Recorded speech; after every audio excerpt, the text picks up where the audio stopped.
I believe sexual violence, from towards children all the way up to exploiting teenagers, to brutality within relationships, Yeah. to workplace harassment.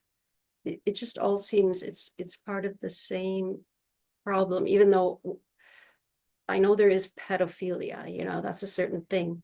But it's the acting on impulses that in all of these different environments that seem to me to come from the same place of a kind of entitlement and obtuseness in terms of empathy. What do you think about that? Well, Beverly Chalmers, in her book on sexual abuse towards children, uh, she really delineates what is pedophilia and what is control and coercion. And pedophilia is actually the sexual attraction to young children before puberty. But if you've got somebody who's going after 13, 14, and 15-year-olds, that's not pedophilia.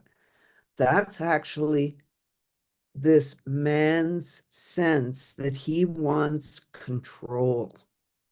He wants sexual satisfaction, but he wants control over a vulnerable young girl. And that's a different thing. They're both horrific, but they are a different motivation for the predator. Let's put it that way. And oh gosh, there was something else I was thinking of, and now it's gone out of my brain. I'll think. Oh, I was going to say that in my work a long time ago with young girls who are basically child prostitutes, many of them were sexually abused in their home. And some of them even say, I had to give it away when I was 10, so I might as well make money doing it.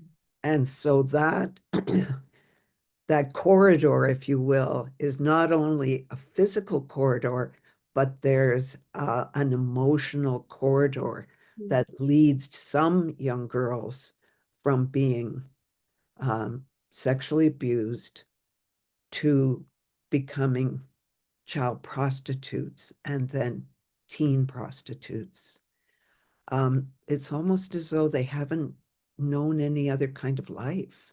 Well, And that could have been the only attention they received in the home, and then that gets paired yeah, with the experience sexualized as and love. Yeah. yeah. And some girls work very hard to get out of that life. And there have been some good successes well, certainly in Calgary. But then what do you do with a 13 or 14-year-old who can't go home and she doesn't want to be a prostitute anymore?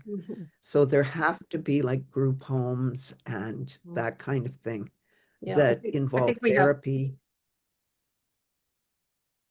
I think we have just a handful of such homes in Ontario, and it's a huge problem. It is.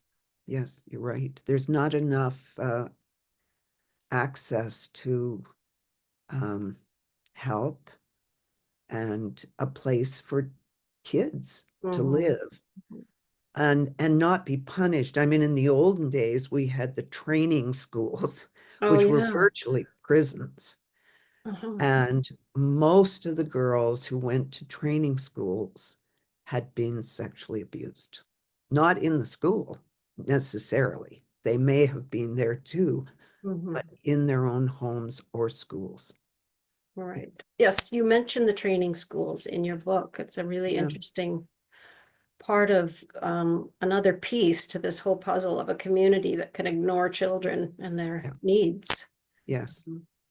Well, yeah, there was a couple of people in our immediate area who actually worked at the local training school and used pretty violent methods to control the children under their care. And some of them were as young as 8.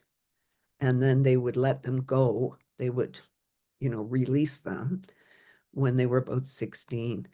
There's quite a bit of reading you can do on that too. If you go into Google and look at training schools court case or suing the Ontario government for what happened in the schools Right, because they were universally abusive. right. And when did those schools become or just defunct?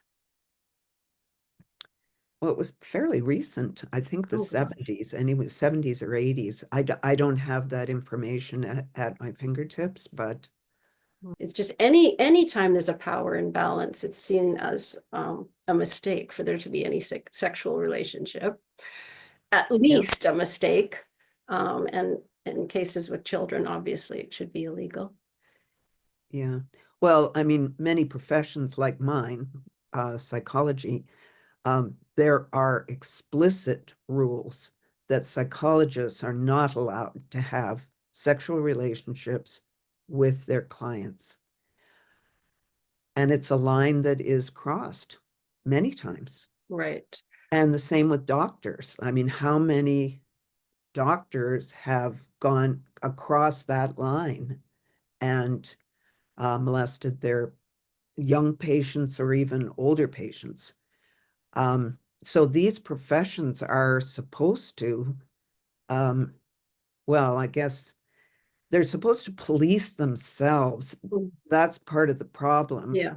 Um, and of course, in the case of doctors, people don't want to report on them if they're doctors themselves, or nurses don't want to report on the doctors Mhm. because of the hierarchy issues. And so things just go on and on for decades. Oh my God.